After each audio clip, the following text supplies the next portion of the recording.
नमस्कार साथियों, साहित्यिक संवर्धन मंच नामक यूट्यूब चैनल पर आप सभी का हार्दिक स्वागत और अभिनंदन करते हैं। इस क्लास में हम माध्यमिक शिक्षा बोर्ड राजस्थान अजमेर के पाठ्यक्रम के अनुसार 12वीं कक्षा की हिंदी साहित्य की पाठ्यपुस्तिका मंदाकिनी, जो कि हिंदी साहित्य की द्वितीय पाठ्यपुस्तिका है, इसका अध्ययन करेंगे और उसमें इस किताब के सबसे महत्वपूर्ण संस्मरण सुभद्रा का अध्ययन करने वाले हैं, जिनकी लेखिका महादेवी वर्मा है। सुभद्रा नामक संस्मरण अपने आप में बहुत महत्वपूर्ण है। कुछ ऐसे यादगार पल, कुछ ऐसी अतीत की स्मृतियाँ जो सुभद्रा कुमारी चौहान और महादेवी वर्मा के बीच वार्तालाप का माध्यम बनता है। पूरे प्रकरण में इसका अध्ययन किया जाएगा।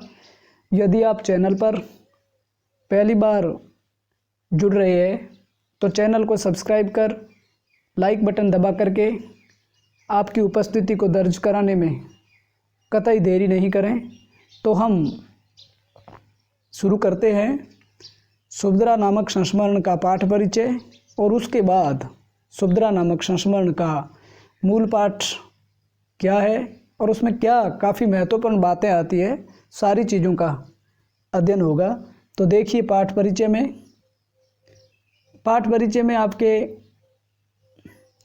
प्रस्तुत संस्मरण स्पष्ट हो जाना चाहिए कि ये जो पाठ है वो संस्मरण है और इसमें महादेवी वर्मा ने प्रसिद्ध कवयित्री और अपनी बाल सखी सुभद्रा कुमारी चौहान के संदर्भ में अपने बचपन से लेकर मृत्यु पर्यंत स्मृतियों को प्रस्तुत किया है और अपने बालपन से लेकर के और जब तक सुभद्रा कुमारी चौहान के साथ यानी कि 1948 तक सुभद्रा कुमारी चौहान का जीवन काल रहता है, उन सारी स्मृतियों को संजो करके और उक्त प्रकरण में पेश किया है।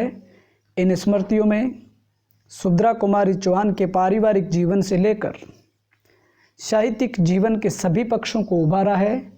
पाठ में सुभद्रा जी के अविस्मरणीय योगदान का पक्ष भी विशेष रूप से उभरा है कि भारत की क्रांति में या भारत के राष्ट्रीय आंदोलन में या किस प्रकार से पारिवारिक स्वतंत्रता और व्यक्तिगत लिबर्टी के बीच में सामंजस्य स्थापित किया जाए, आप उक्त पाठ में अच्छी तरह से देख सकते हैं।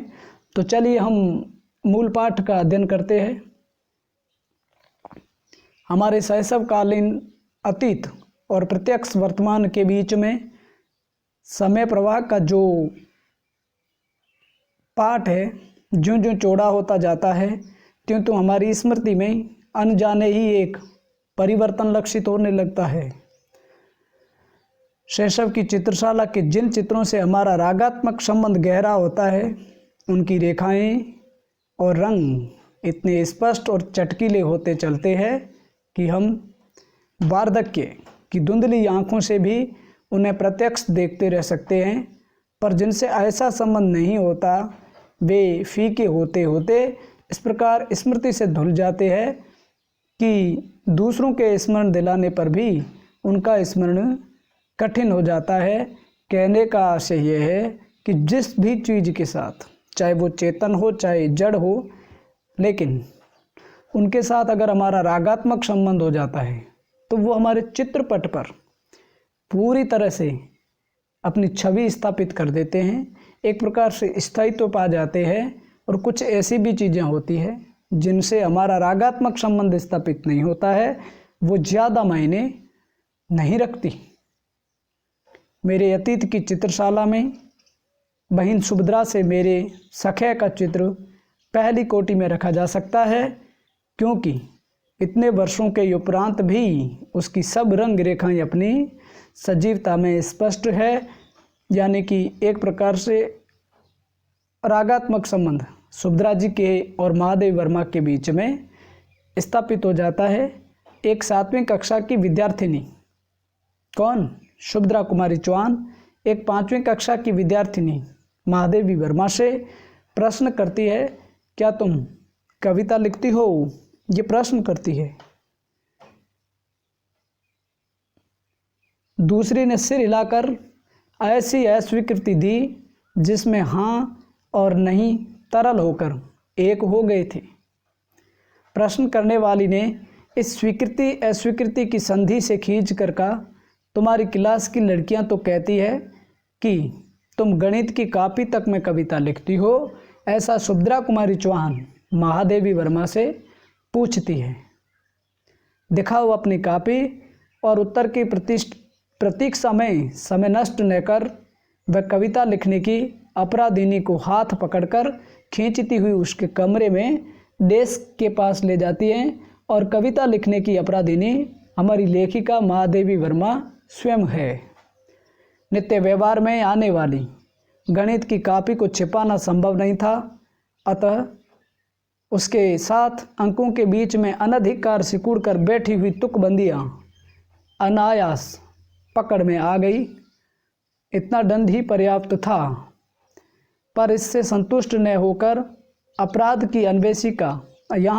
की अन्वेषिका सुभद्रा कुमारी चौहान है ने एक हाथ में चित्र विचित्र कॉपी थामी और दूसरे में अभियुक्ता की उंगलियां, अभियुक्ता महादेवी वर्मा है, उसकी उंगलियां कसकर पकड़ी और वह हर कमरे में जाकर इस अपराध की सार्वजनिक घोषणा करने लगी।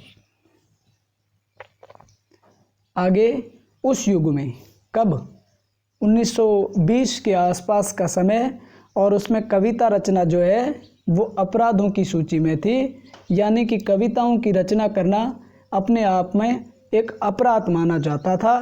कोई तुक जोड़ता है, ये सुनकर ही सुनने वालों के मुख की रेखाएं इस प्रकार वक्र कुंचित हो जाती थी मानो उन्हें कोई कटु तिक्त पे पीना पड़ा हो। ऐसी स्थिति में गणित जैसे गंभीर महत्वपूर्ण विषय के लिए निश्चित पृष्ठों पर तुक जोड़ना अक्षम्य अपराध था। इससे बढ़कर कागज का दुरुपयोग और विषय का निरादर और हो ही क्या सकता था।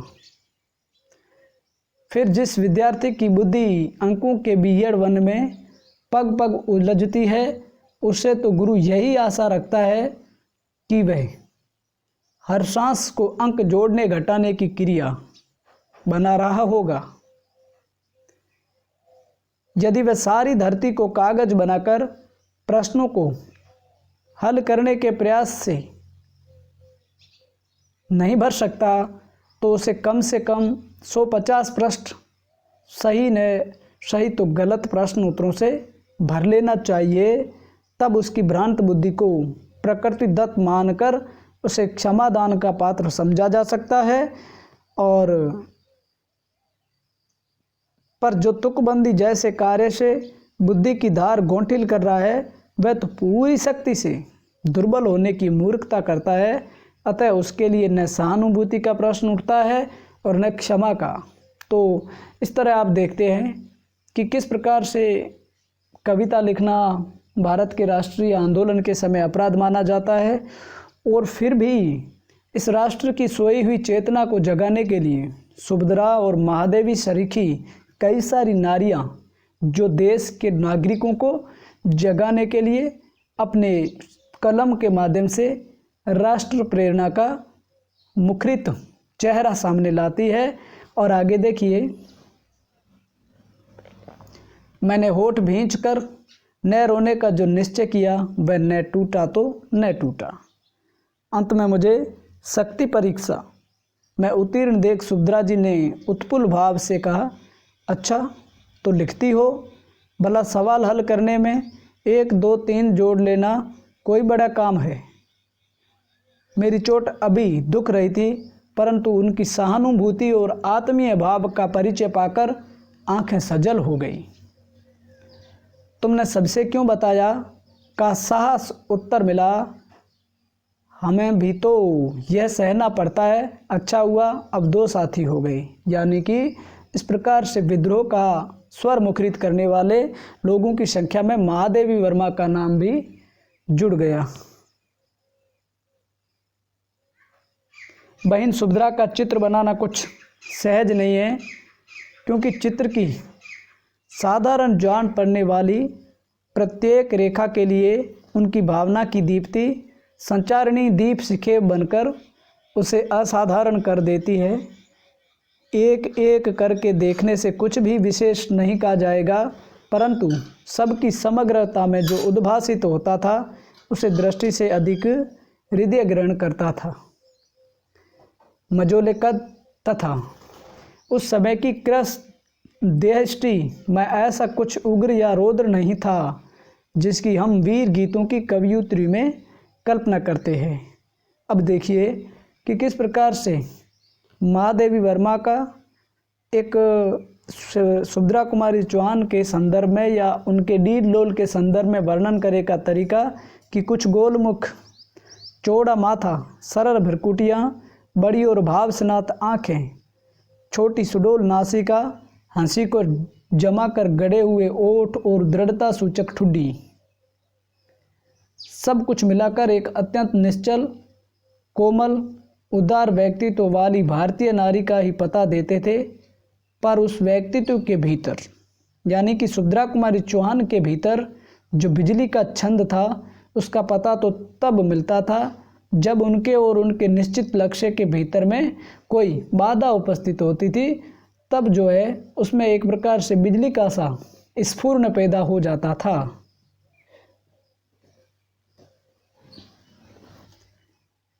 मैंने हंसना सीखा है, मैं नहीं जानती रोना, कहने वाले की हंसी निश्चय ही असाधारण थी।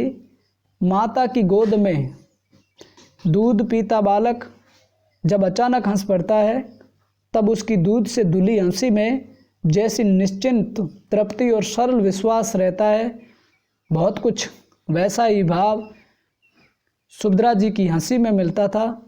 वह संक्रामक भी कम नहीं थी, क्योंकि दूसरे भी उनके सामने बात करने से अधिक हंसने को महत्व देने लगते थे।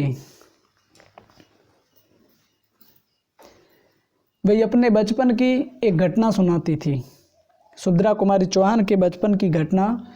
कृष्ण और गोपियों की कथा सुनकर एक दिन बालिका सुभद्रा ने निश्चय किया कि वह गोपी बनकर ग्वालों के साथ कृष्ण को ढूंढने जाएगी। अब देखिए किस प्रकार से सुभद्रा कुमारी चौहान गोपी बनकर के या कृष्ण को ढूंढने के लिए जंगल की ओर उन्मुख होती है। दूसरे दिन वे लकुटी लेकर गायों और ग्वालों के झुंड में या उस झुंड के साथ कीकर और बबूल से भरे जंगल में पहुंच गई। गोधूली बेला में चरवाए और गायें तो घर की ओर लौट गए, पर गोपी बनने की साध वाली बालिका कृष्ण को खोजती ही रह गई। उसके पैरों में कांटे चुभ गए, कंटीली झाड़ियों में कपड़े उलझकर फट गए, प्यास से कंठ सूख गया और पसीने पर धूल की परत जम गई, पर वह धुन वाली बालिका लौटने को प्रस्तुत नहीं हुई। यानी कि सुभद्रा कुमारी चौहान कृष्ण को पाने के लिए गोपी बनकर के किस प्रकार के जंगल में दर दर भटकती रहती है। जब उनको लक्ष्य की प्राप्ति नहीं होती है, तब बड़ी से बड़ी बाधा भी सुभद्रा को विचलित नहीं कर पाती। रात होते देख घर वालों ने उन्हें खोजना आरंभ किया और ग्वालों से पूछते पूछते अंधेरे करिल वन में उन्हें पाया। फिर आप आगे देखिए, अपने निश्चित लक्ष्य पथ पर अडिग रहना और सब कुछ हंसते हंसते सहना उनका स्वभावजत गुण था। ये हमने अभी देखा कि किस प्रकार से गोपिका बनकर के कृष्ण को पाने वाली या कृष्ण को पाने के लिए साधना करने वाली सुभद्रा, जब तक उनको लक्ष्य अचीव नहीं होता है, वो उनके पीछे चली जाती है और रात को भी जंगल में रह जाती है। क्रॉसवेट गर्ल्स कॉलेज में जब वे 8वीं कक्षा की विद्यार्थिनी थी, तभी उनका विवाह हुआ और उन्होंने पति गृह के लिए प्रस्थान किया। बहुत छोटी सी उम्र में, आप कल्पना करें 8वीं कक्षा की बाला मुश्किल से 14-15 वर्ष की आयु की रही होंगी।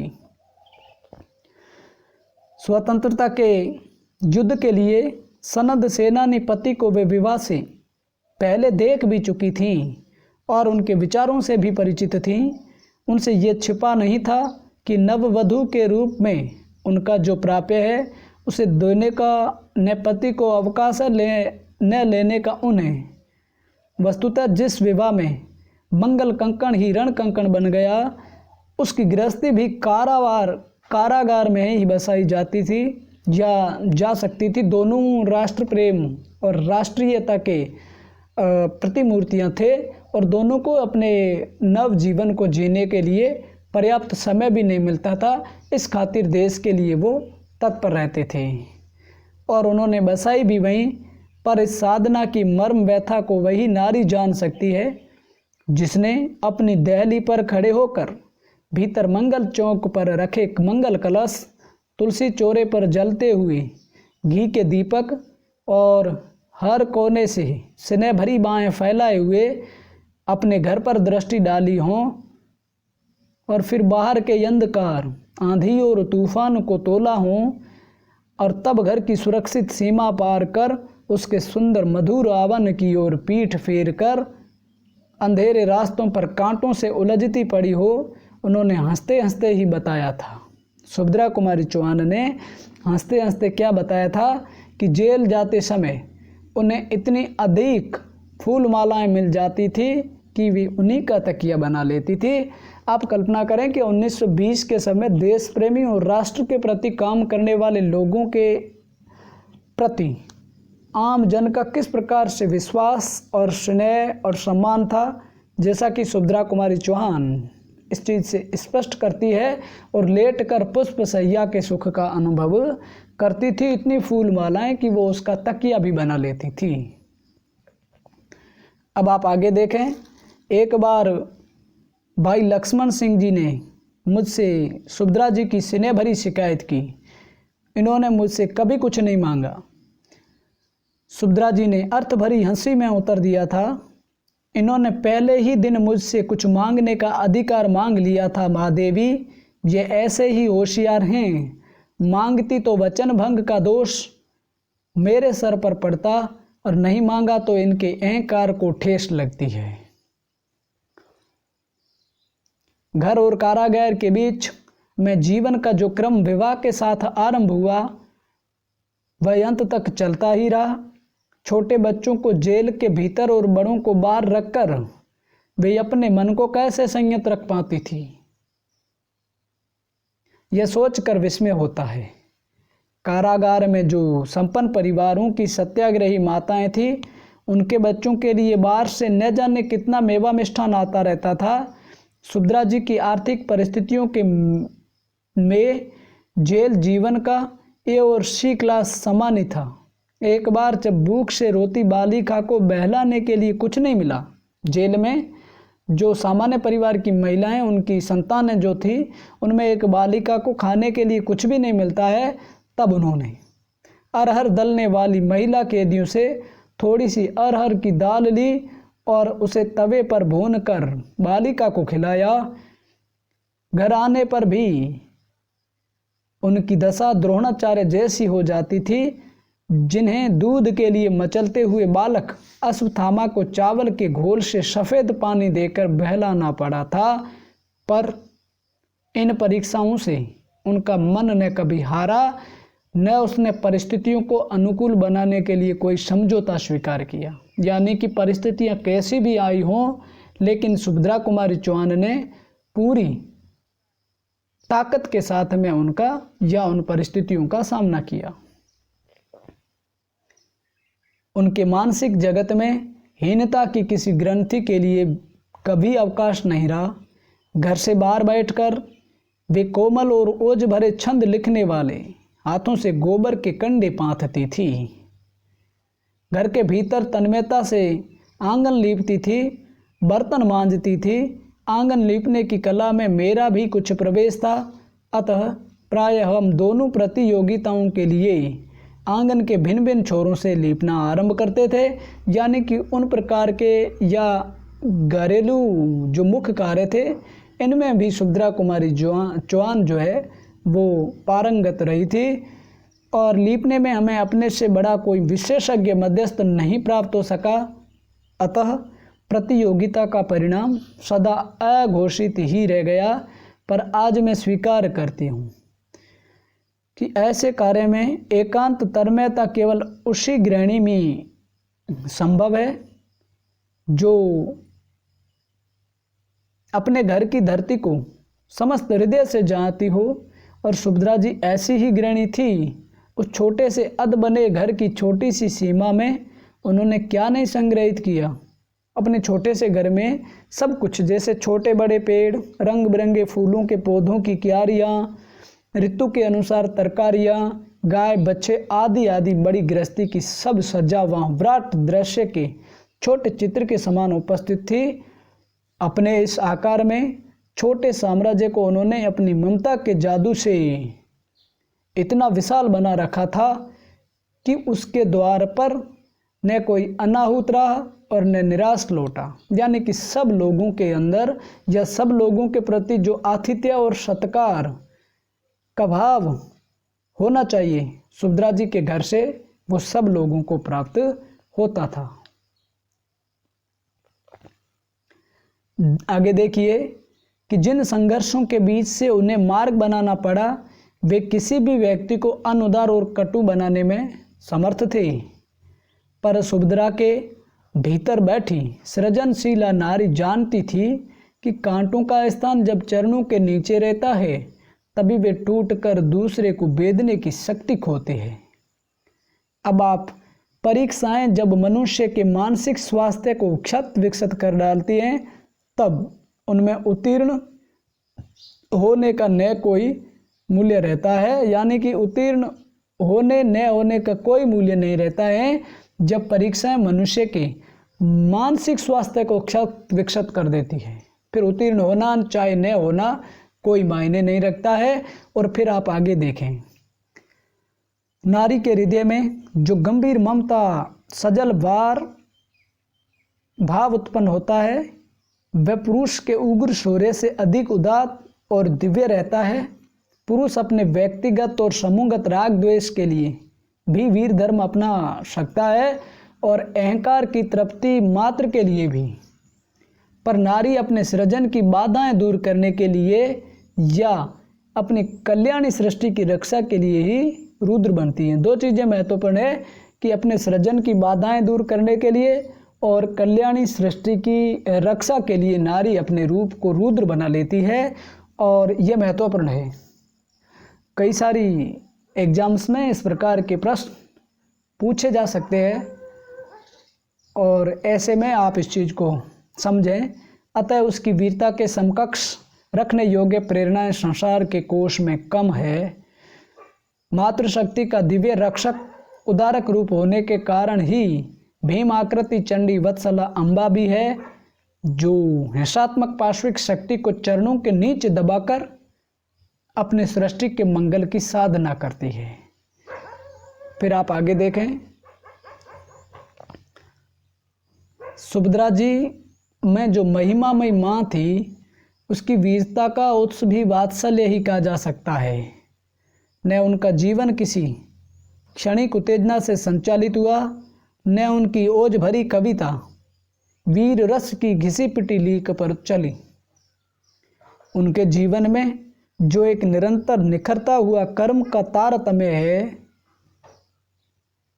वह ऐसी अंतर्व्यापिनी निष्ठा से जुड़ा हुआ है जो क्षणिक उत्तेजना का दान नहीं मानी जा सकती है। इसी से जहाँ दूसरों को यात्रा का अंत दिखाई दिया, वहीं उन्हें नई मंजिल का बोध हुआ। आगे देखिए, थक कर बैठने वाला अपने न चलने की सफाई खोजते खोजते लक्ष्य पा लेने की कल्पना कर सकता है, पर चलने वाले को इसका अवकाश कहाँ। जो चलता है वो इस प्रकार की किसी भी बहानेबाजी में यकीन नहीं करता है। जीवन के प्रति ममता भरा विश्वास ही उनके काव्य का प्राण है कि जीवन के प्रति हमारा ममत्व से भरा हुआ विश्वास, उम्मीद रहती है।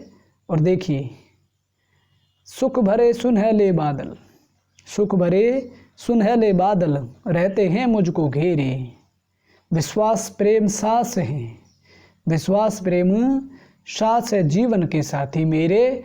और मधुमक्खी का जैसे कमल से लेकर भटकटैया तक और रसाल से लेकर आग तक सब मधुर तिक्त एकत्र करके उसे अपनी शक्ति से एक मधु बनाकर लौटाती है। बहुत कुछ वैसा ही आदान संप्रदान सुभद्रा जी का था।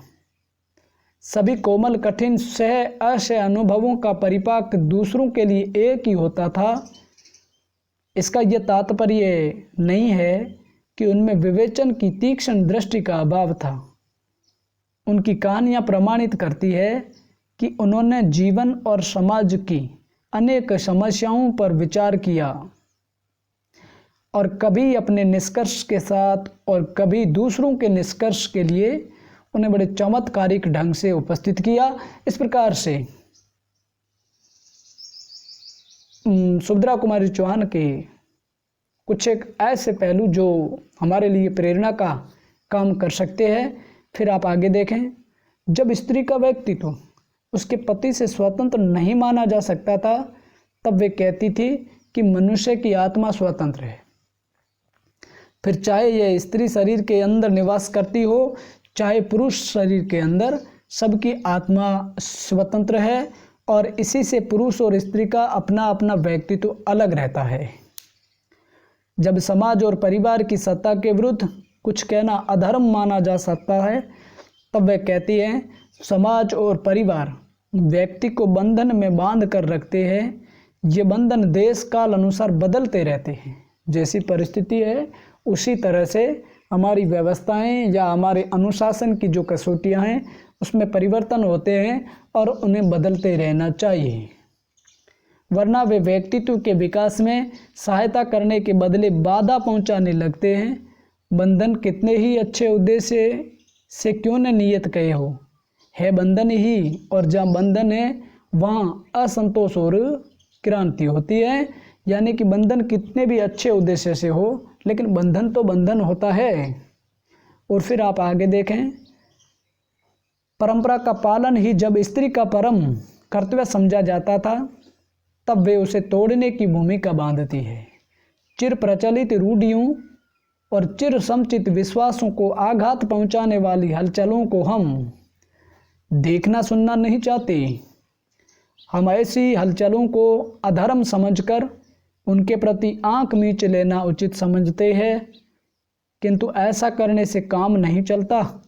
यह हलचल और क्रांति हमें बरबस झकझोरती है और बिना होश में लाए नहीं छोड़ती। अनेक समस्याओं की ओर उनकी दृष्टि इतनी पैनी है कि सहज भाव से कहीं सरल कहानी का अंत भी हमें झकझोर डालता है। अगली जो महत्वपूर्ण पंक्ति हैं कि वे राजनीतिक जीवन में ही विद्रोहिणी नहीं रही, सिर्फ पॉलिटिकल लाइफ में नहीं बल्कि अपने पारिवारिक जीवन में भी उन्होंने अपने विद्रोह को सफलतापूर्वक उतारकर उसे सृजन का रूप दिया कि वो सिर्फ राजनीतिक रूप में ही नहीं बल्कि वो आप देखेंगे तो आगे चल करके आप देखेंगे कि पारिवारिक जीवन में भी वो इस तरह से पेश होती है। अब आप देखिए,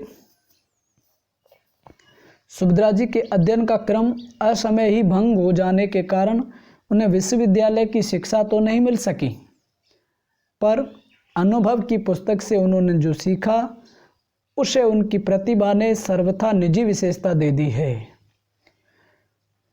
भाषा भाव छंद की दृष्टि से नए झांसी की रानी जैसे वीर गीत तथा सरल स्पष्टता में मधुर प्रगति मुक्त यथार्थवादिनी मार्मिक कहानियाँ आदि उनकी मौलिक प्रतिभा के ही सृजन हैं। झांसी की रानी कविता सुभद्रा कुमारी चौहान की एक अमर कविता है जो उनकी साहित्य यात्रा की सबसे महत्वपूर्ण कविता है। ऐसी प्रतिभा व्यावहारिक जीवन को अछूता छोड़ देती तो आश्चर्य की बात होगी। फिर आप आगे देखें, पत्नी की अनुगामिनी अर्धांगिनी आदि विशेषताओं को अस्वीकार कर उन्होंने भाई लक्ष्मण सिंह जी को पत्नी के रूप में ऐसा अभिन्न मित्र दिया जिसकी बुद्धि और शक्ति पर निर्भर रहकर अनुगमन किया जा सके। अजगर की कुंडली के समान स्त्री के व्यक्तित्व को कसकर चूर चूर कर देने वाले अनेक सामाजिक बंधनों को तोड़ फेंकने में उनका जो प्रयास लगा होगा उसका मूल्यांकन आज संभव नहीं है। उस समय बच्चों के लालन पालन में मनोविज्ञान को इतना महत्वपूर्ण स्थान नहीं मिला था और प्रायः सभी माता पिता बच्चों को शिष्टता सिखाने में स्वयं अशिष्टता की सीमा तक पहुंच जाते थे। सुभद्रा जी का कवि हृदय ये विधान कैसे स्वीकार कर सकता था कि उनको शिष्ट या व्यवहारशील समझाते समझाते माता पिता खुद अशिष्ट या अव्यवहारिक हो जाते थे और अतः उनके बच्चों को विकास का जो मुक्त वातावरण मिला उसे देखकर सब समझदार निराशा से सिर हिलाने लगे।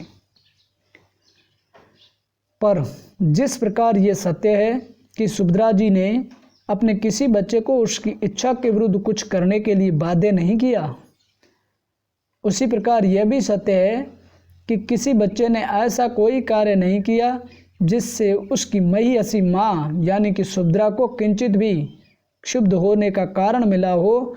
उनके वात्सल्य का विधान ही अलिखित और अटूट था। अपनी संतान के भविष्य को सुख में बनाने के लिए उनके निकट कोई भी त्याग अकरणीय नहीं रहा। पुत्री के विवाह के विषय में तो उन्हें अपने परिवार से भी संघर्ष करना पड़ा।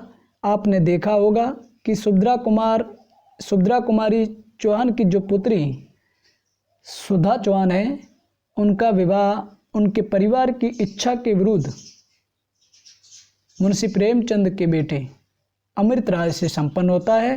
तो ये एक प्रकार से बच्चे को या बच्ची को किस प्रकार से मंच प्रदान करना चाहिए माता पिता भली भांति जानते हैं। उन्होंने एक क्षण के लिए भी इस असत्य को स्वीकार नहीं किया कि जातिवाद की संकीर्ण तुला पर ही वर की योग्यता तोली जा सकती है। इतना ही नहीं, जिस कन्यादान की प्रथा का सब मूक भाव से पालन करते आ रहे थे, उसी के विरुद्ध उन्होंने घोषणा की, मैं कन्यादान नहीं करूंगी। क्या मनुष्य को दान करने का अधिकारी है? क्या विवाह के उपरांत मेरी बेटी मेरी नहीं रहेगी? उस समय तक किसी ने और विशेषतः किसी स्त्री ने ऐसी विचित्र और परंपरा विरुद्ध बात नहीं कही थी।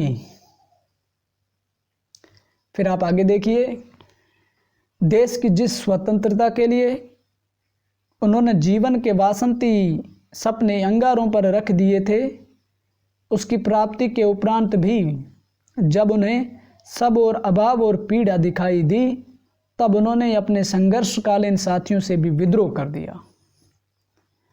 उनकी उग्रता का अंतिम परिचय तो कहाँ देखने को मिलता है? अपनी उग्रता का अंतिम परिचय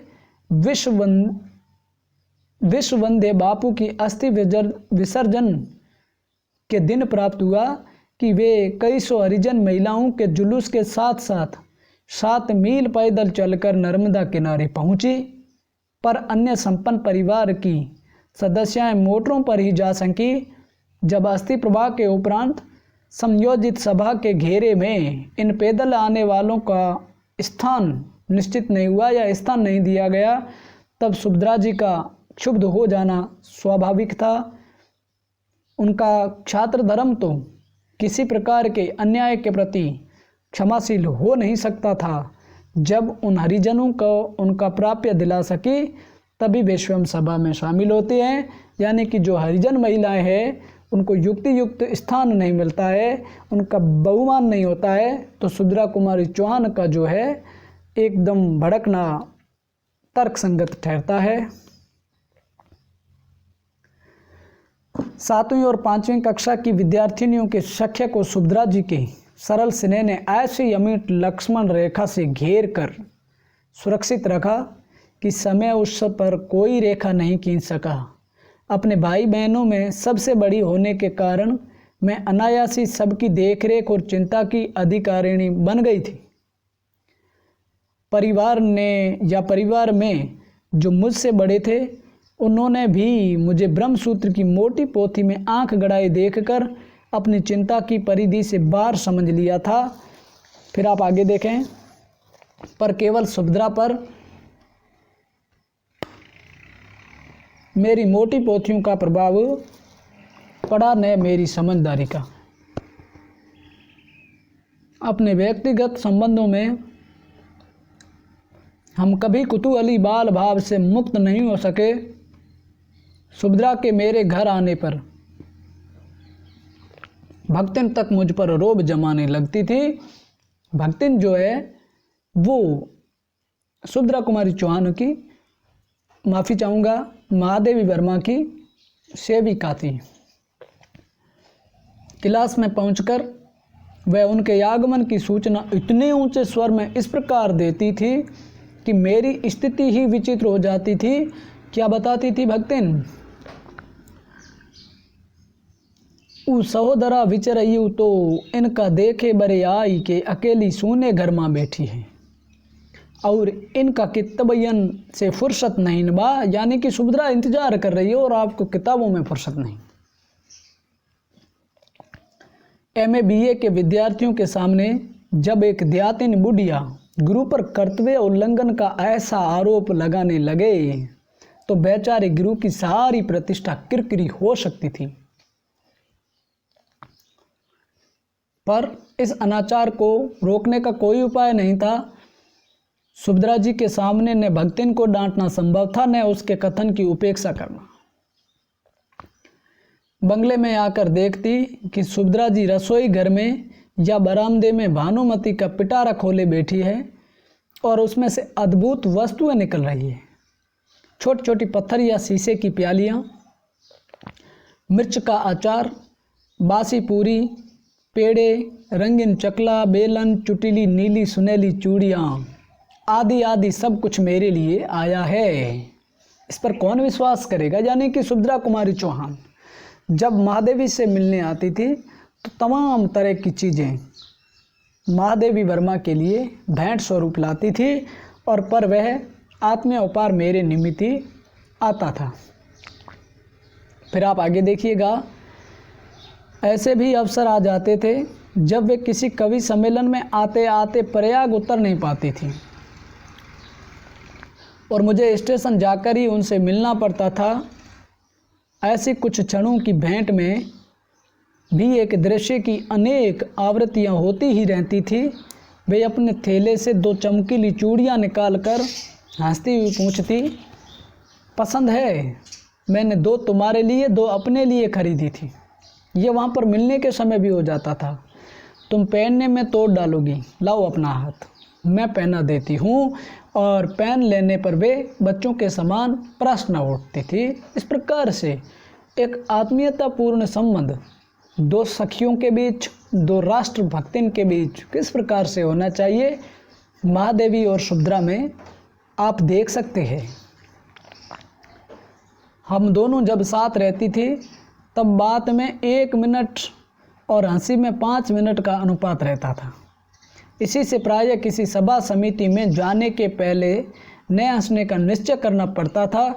एक दूसरे की ओर बिना देखे गंभीर भाव से बैठे रहने की प्रतिज्ञा करके भी वहाँ पहुँचते ही एक न एक वस्तु या दृश्य सुभद्रा के कुतूहली मन को आकर्षित कर लेता और मुझे दिखाने के लिए वे चिक्कोटी तक काटने से भी नहीं चूकती थी। तब हमारी शोभा सदस्यता की जो स्थिति हो जाती थी उसका अनुभव या अनुमान सहज है। ये एक दूसरे के बीच में अटकेलियाँ या मनोरंजन करना।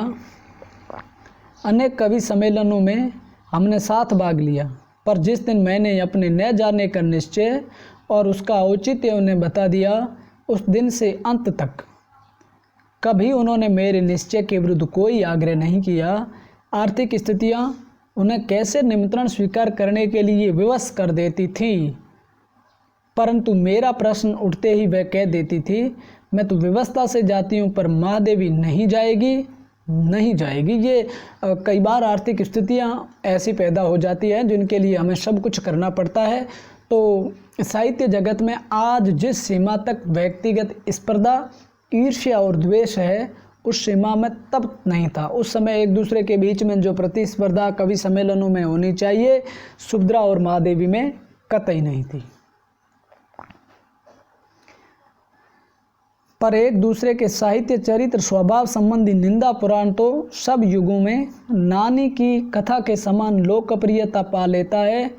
अपने किसी से भी परिचित अपरिचित साहित्य साथी की त्रुटियों के प्रति सहिष्णु रहना और उसके गुणों के मूल्यांकन में उदारता से काम लेना सुभद्रा जी की निजी विशेषता थी।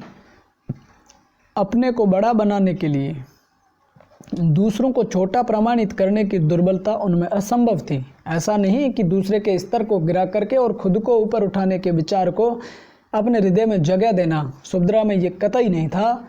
और वसंत पंचमी को पुष्पाभरणा आलोक वसना धरती की छवि आंखों से भरकर सुभद्रा ने विदा ली और उसके लिए किसी अन्य विद्या की कल्पना ही कठिन थी।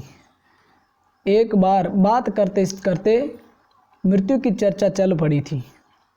मैंने कहा, मुझे तो उस लहर की सी मृत्यु चाहिए जो तट पर दूर तक आकर चुपचाप समुद्र में लौट कर समुद्र बन जाती है। सुभद्रा बोली, मेरे मन में तो मरने के बाद भी धरती छोड़ने की कल्पना नहीं है। मैं चाहती हूँ मेरी एक समाधि हो जिसके चारों ओर नित्य मेला लगता हो, बच्चे खेलते रहें, स्त्रियां गाती रहें और कोलाहल होता रहे।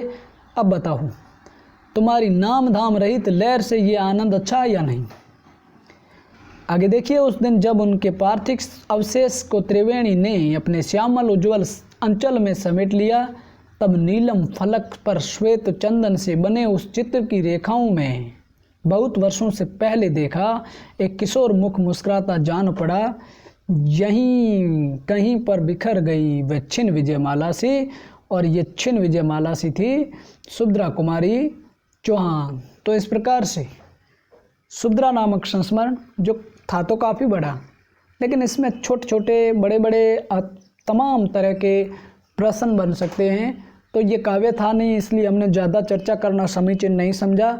जैसा था वैसा पढ़ा और उसमें भी कई जगह पर हमने रेखांकित करके समझने की कोशिश की। इस तरह से ये पाठ पूरा होता है। लेते हैं आप सबसे विदा और मिलेंगे फिर इसी प्रकार से नए वीडियो के साथ। तब तक के लिए आप सभी को जय हिंद, वंदे मातरम।